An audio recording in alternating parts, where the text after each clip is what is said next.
আমাদের চ্যাপ্টার ওয়ানে মানে এখানে শর্ট নোটস কিছু দিবে না, প্রজেক্ট ম্যানেজমেন্ট কী। তারপর আমরা একটু বলি, প্রজেক্ট হইতেছে কোনো একটা স্পেসিফিক ফাইনাইট টাস্ক যেটা আমাদের কমপ্লিট করতে হয়। লাইক আমাদের একটা রিপোর্ট, এটা আমাদের একটা প্রজেক্ট। রিসার্চ পেপার একটা প্রজেক্ট। তো প্রজেক্ট ম্যানেজমেন্ট কি, আমাদের সেই যে প্রজেক্ট, লাইক ধরো রিসার্চ পেপার, এইটাকে প্ল্যানিং করার জন্য, অর্গানাইজিং করার জন্য এবং এক্সিকিউট করার জন্য যখন আমাদের কোনো স্পেসিফিক গোল থাকে তখন সেটাকে আমরা প্রজেক্ট ম্যানেজমেন্ট বলবো। Then forces driving the growth of project management. So কী কী কারণে আমাদের প্রজেক্ট ম্যানেজমেন্টের গ্রোথ হয়? ফার্স্ট একটা হচ্ছে আমাদের expansion of human knowledge. So ধরো হচ্ছে তুমি একটা রিসার্চ পেপার বানাইতেছো, তো তুমি আগে স্ট্যাট অ্যানালাইসিস যা পারতা 1 মাস পরে তার থেকে আরও বেটার পারবা। তো তুমি যখন স্ট্যাট অ্যানালাইসিস আগের থেকে বেটার পারবা তখন তোমার আউটপুটও বেটার হবে। সো আমাদের প্রজেক্ট ম্যানেজমেন্টের যে গ্রোথ, তুমি আগে যে কাজটা 1 মাসে করতে পারতা সেটা তোমার তুমি এখন 1 সপ্তাহে করতে পারবা।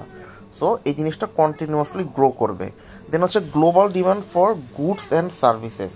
তো global demand for goods and সার্ভিসেসে বলা হইতেছে যে আমাদের কোনো একটা প্রজেক্ট, ধরো তোমার কোনো একটা প্রজেক্টের কোনো একটা আউটপুট আসবে, সে আউটপুটের যদি গ্লোবাল মার্কেটে ডিমান্ড থাকে, লাইক তুমি যে রিসার্চ পেপারটা বানাইতেছো, ধরো সেই রিসার্চ পেপারটা খুবই ইম্প্যাক্টফুল, লাইক তোমার করোনার সময়, বা ধরো তুমি এখন বাংলাদেশের ব্যাংকিং অবস্থা যেরকম ওই অনুযায়ী তুমি একটা সলিউশন তৈরি করলা যে it would be a better solution.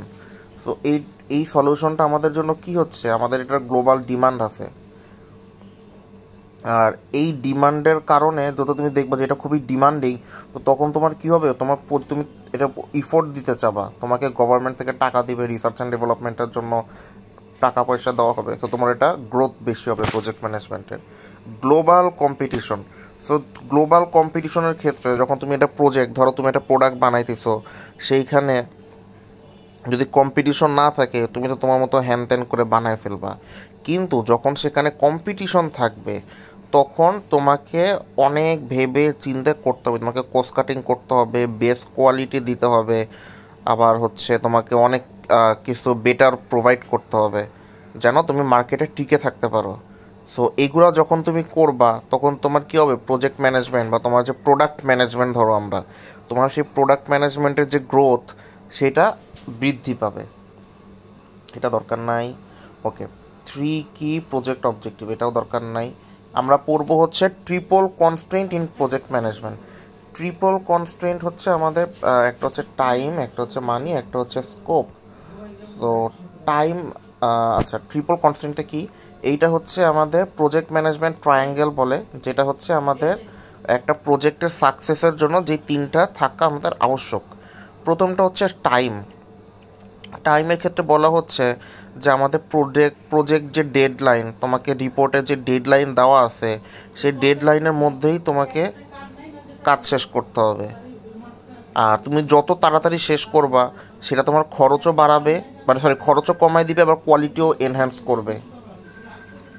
মানি, তোমাকে তোমার প্রজেক্টের জন্য বাজেট দেওয়া হয়েছে 1 কোটি টাকা। ইনকেস তুমি যদি 1,20,00,000 টাকা করো তাহলে কিন্তু তোমার প্রজেক্টটা এফিসিয়েন্ট হবে না। সো আমাদেরকে যেই বাজেট দেওয়া হবে সেই বাজেটের মধ্যেই আমরা ট্রাই করব কস্ট কাট করে বেস্ট কোয়ালিটি দেওয়ার জন্য, তাহলে আমাদের প্রজেক্ট ম্যানেজমেন্টের আউটপুটটা অনেক ভালো হবে। দেন হচ্ছে scope or performance or quality. So এইখানে আমরা বলতেছি যে আমাদের প্রজেক্টের যে গোল, লাইক আমাদের একটা এফিসিয়েন্ট রিসার্চ পেপার তৈরি করা, যেটা আমরা ডেলিভার করতেছি একটা রিসার্চ পেপার, সেই রিসার্চ পেপারের ফিচার মানে হচ্ছে আমাদের আউটকাম কী কী আছে সেটা যেন খুবই বেটার কোয়ালিটি হয়, ঠিক আছে? মানে আমরা কোনো যেন তেন কোয়ালিটির কোনো কিছু প্রোভাইড করব না। দেন এটাও পড়ার দরকার নাই। এখন আমাদেরকে যদি বলে প্রজেক্ট লাইফ সাইকেল, সো আমরা এটা যদি এভাবে চিন্তা করি, আসো বাম দিকে হচ্ছে আমাদের কতখানি প্রজেক্ট কমপ্লিট হয়েছে এইটা, আর ডান দিকে হচ্ছে টাইম। সো প্রথম দিকে আমাদের রিপোর্ট পাওয়ার পরে কী করি, আস্তে আস্তে শুরু করি, মাঝখানের দিকে আমাদের স্পিড বেড়ে যায়, আর শেষের দিকে গিয়ে আমরা একটু একটু একটু করে আস্তে আস্তে অ্যাডজাস্ট করি। সো এখানে এই জিনিসটাই করছে, দেখো স্লো স্টার্ট হয়েছে, দেন আমাদের কাজের গতি বৃদ্ধি পাইছে, তারপরে শেষের দিকে গিয়ে আমরা আস্তে আস্তে আস্তে আস্তে জিনিসটা শেষ করে দিলাম। টাইমটা শেষ হইতেছে এইখানে, কিন্তু দেখো আমাদের কিন্তু টাইমের আগেই এখানে একটু শেষ হয়ে গেছে, উপরে এই এই লাইনটা খেয়াল করলে বুঝতে পারবা। ওকে, এখন আমরা দেখব হচ্ছে গিয়ে আমাদের যদি বলে প্রজেক্ট ম্যানেজমেন্টের চ্যালেঞ্জ কী কী, সেইগুলো আমরা এখন দেখব। তো প্রজেক্ট ম্যানেজমেন্টের প্রথম চ্যালেঞ্জ কি? Unclear objective. সো অনেক সময় দেখা যায় কি, এই যে ধরো আমাদের এখন ক্লাবে ক্লাবে এটা তো আমাদের এলডিপি, তো একটা আমাদের প্রজেক্ট। সো এইখানে কি হইতেছে, আমাদের মধ্যে এক দুইজন আছে ইনঅ্যাক্টিভ। সো ইনঅ্যাক্টিভ থাকার কারণে এইবার আমার যেই প্ল্যান, মানে যেই প্ল্যান নিয়ে আমি আগাইতে চাইতেছি, তারা ওই নতুন প্ল্যান নিয়ে জানে না। সো এই কারণে অনেকে হচ্ছে দিশেহারা হয়ে যাইতেছে যে আসলে ও কী করতেছে, মানে আমি কী করতে চাইতেছি এটা বাকিরা বুঝতেছে না, বাকিদের হচ্ছে গিয়ে কাজ করতে স্ট্রাগল হইতেছে। অ্যান্ড এই কারণে আমাদের তোমার প্রজেক্ট ম্যানেজমেন্টের যে স্পিড সেটা হচ্ছে স্লো হয়ে গেছে, কারণ যেহেতু বাকিরা জানে না আমি কী প্ল্যান করতেছি, কারণ আমার অবজেক্টিভটা কি এরকম একটু হার্ড ওয়েতে যাওয়ার, সেটা অনেকে জানে না। Lack of senior management support. So ধরো আমি একটা রেজাল্ট বানাইতে আমার অনেক সময় লাগে, আর এখানে হয়তো বা আরও অনেক এফিশিয়েন্ট উপায় আছে, কিন্তু সেই এফিশিয়েন্ট উপায়টা যদি আমি আমার সিনিয়র ম্যানেজমেন্টের কাছ থেকে না জানতে পারি, তাহলে কিন্তু আমি ওরকম এফিশিয়েন্টলি কাজ করতে পারবো না।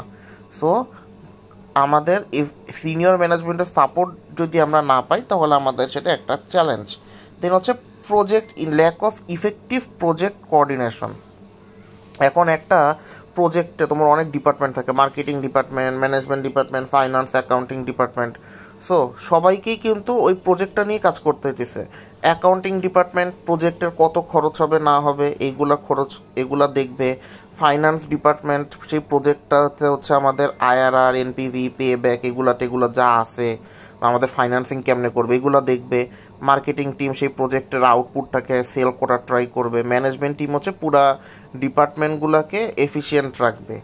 সো যদি এক ডিপার্টমেন্টের সাথে আরেক ডিপার্টমেন্টের যে কোঅর্ডিনেশন এটা যদি প্রপারলি না হয়, তখন আমাদের এটা কিন্তু প্রজেক্ট ম্যানেজমেন্টে একটা চ্যালেঞ্জ দাঁড় করায় দিচ্ছে। দেন হচ্ছে ইনএডুকেট ফান্ডিং। ধরো আমার খরচ হবে 1,50,00,000 টাকা, আমাকে দিয়ে দিল 1,10,00,000 টাকা, তখন কিন্তু এটা আমার প্রজেক্ট ম্যানেজমেন্টের জন্য অনেক বড় একটা চ্যালেঞ্জ, যেটা আমরা ওই ব্রিজ বানানোর বা সেতু বানানোর সময়, বা ওটার নাম কি, রোড বানানোর সময় দেখি আমার লাগবে 1,00,00,000 টাকা, আমাদের দিছে 30,00,000 টাকা। Challenge in business priorities. So ধরো যে আমাদের অনেকগুলো প্রজেক্ট আছে একটা বিজনেসের। সো ওরা হচ্ছে গিয়ে তোমার এতদিন হচ্ছে ধরো প্লেন কোম্পানিগুলা এতদিন হচ্ছে গিয়ে অ্যাডভান্স ফাইটার জেট নিয়ে কাজ করতেছিল। হঠাৎ করে তারা দেখলো অ্যাডভান্স ফাইটার জেট ইউজ করার থেকে ড্রোন ইউজ করা আরও বেশি সহজ, কোনো ট্রেনিংয়ের কোনো ঝামেলা নাই, কোনো এক্সট্রা খরচ নাই, খুবই কম খরচে আমরা আরও বেটার অ্যাটাক করতে পারতেছি। সো তাদের যে অলরেডি যে রানিং প্রজেক্টগুলো ছিল ফাইটার জেট নিয়ে, তারা সেগুলোর উপর প্রায়োরিটি বাদ দিয়ে ড্রোনের উপরে প্রায়োরিটি শিফট করে দিল। তো যখনই এরকম বিজনেস প্রায়োরিটি চেঞ্জ হয়ে যায়, তখন কিন্তু এটা আমাদের এই প্রজেক্টের জন্য মানে একটা চ্যালেঞ্জ হয়ে যায়।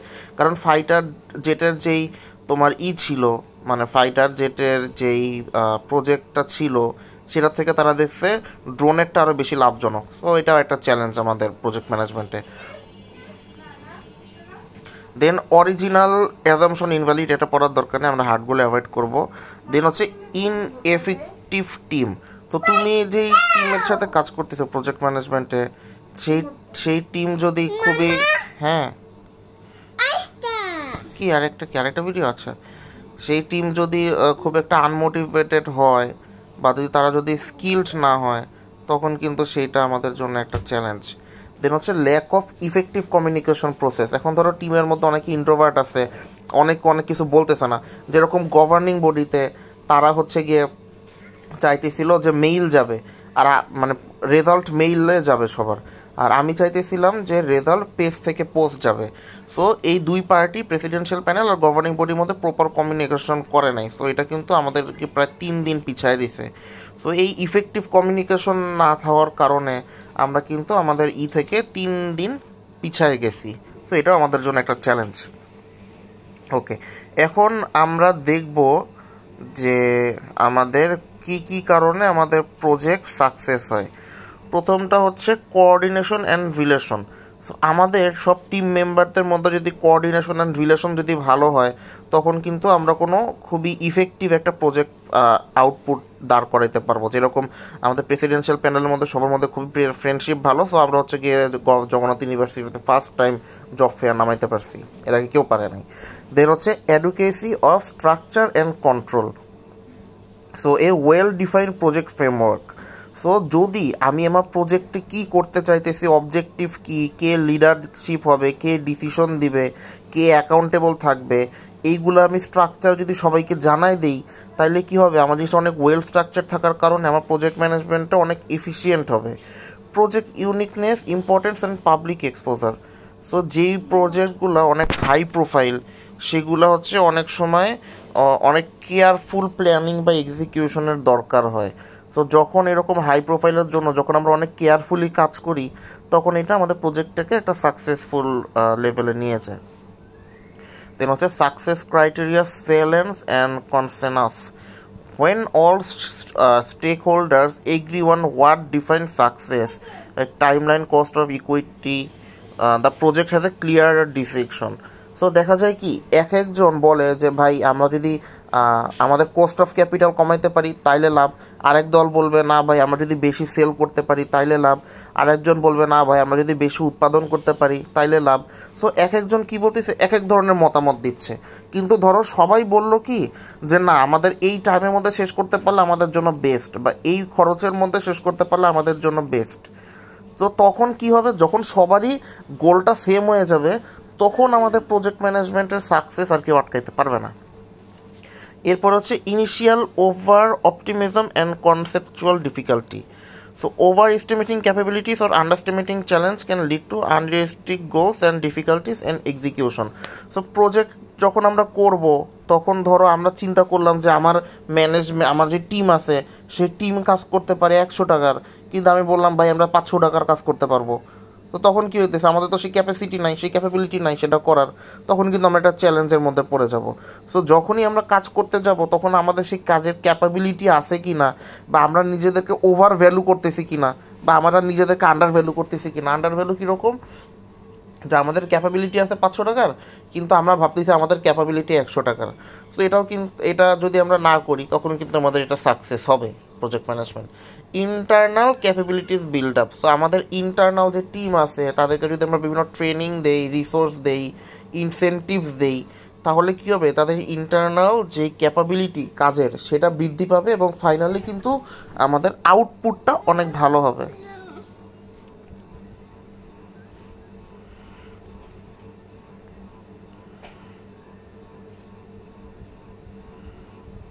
ওকে, সো যখন আমরা প্রজেক্ট অ্যানালাইসিস করব, তখন হচ্ছে গিয়ে আমাদেরকে সেই প্রজেক্ট অ্যানালাইসিসের সাকসেস হবে কি হবে না, সেইটার জন্য আমাদেরকে বিভিন্ন অ্যানালাইসিসে যাইতে হবে। সেই অ্যানালাইসিসগুলো কী কী, ফার্স্ট অফ অল হচ্ছে মার্কেট অ্যানালাইসিস।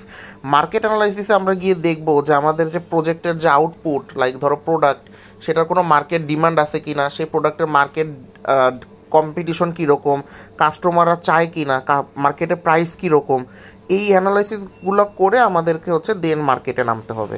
টেকনিক্যাল অ্যানালাইসিসে বলা হইতেছে যে আমাদের প্রজেক্টে আমরা যে টেকনোলজি ইউজ করতেছি, সেই টেকনোলজিগুলো কি এফিসিয়েন্ট কিনা বা প্রপার ইউজ আমরা করতেছি কিনা, সেই জিনিসটা এনশিওর করা। ফাইন্যান্সিয়াল অ্যানালাইসিসে আমাদের দেখতে হবে যে আমরা যে খরচের কথা বলতেছি সেই খরচের মধ্যে আমরা শেষ করতে পারবো কি না, আমাদের রেভিনিউ কত হবে, আমাদের প্রফিট কত হবে, আমরা এফিসিয়েন্ট তোমার ফান্ডিং বা ফাইন্যান্সিং কিভাবে করতে পারবো, এইগুলো হচ্ছে আমাদেরকে দেখতে হবে। এরপরে হচ্ছে ইকোনমিক অ্যানালাইসিস। ইকোনমিক অ্যানালাইসিসে ধরো যেগুলো অনেক বড় বড় যে কোম্পানি ইকোনমি আছে, সেইখানে আমাদেরকে দেখতে হবে যে আমার এই প্রজেক্টের কারণে জব ক্রিয়েশন হচ্ছে কি হচ্ছে না, জিডিপিতে কীরকম ইফেক্ট পড়তেছে, এগুলো। ইকোলজিক্যাল অ্যানালাইসিস, যে তুমি ধরো পুরান ঢাকার মধ্যে একটা নোংরা জায়গার মধ্যে বুড়িগঙ্গার পাশে যদি একটা বেকারি দাও, সেটা কিন্তু খুব একটা ইফেক্টিভ কিছু না। আচ্ছা, আধানটা শেষ হয়নি। তো আমরা যখন ওই কোনো একটা জিনিস নিয়ে কাজ করব, তখন আমাদেরকে সেটা এনভায়রনমেন্ট, সেটা সাস্টেইনেবিলিটি, সেটা আমাদেরকে দেখতে হবে।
आलू भाजी हो गया এটা কি এখন ময়দার মধ্যে ভিজাবা ময়দার মধ্যে মেরিনেট করবা মশলা ও আপু আমার কাছে মশলা আছে নিবা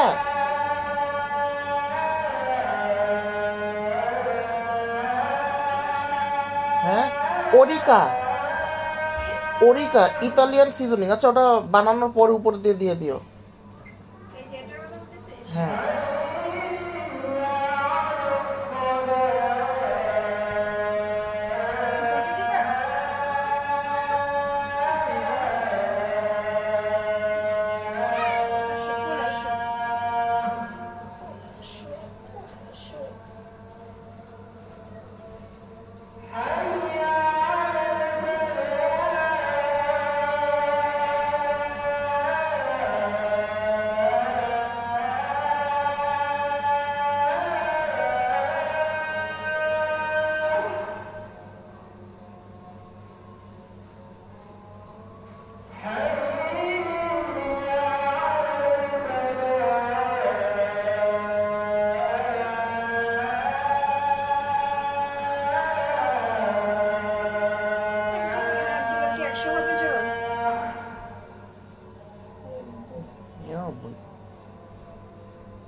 ওকে সো আমাদের এখানে যখন আমরা কোনো একটা মেজর ইনভেস্টমেন্ট ডিসিশন নিব যে আমাদের এই প্রজেক্টে ইনভেস্ট করব কি করব না তখন আমাদেরকে কিছু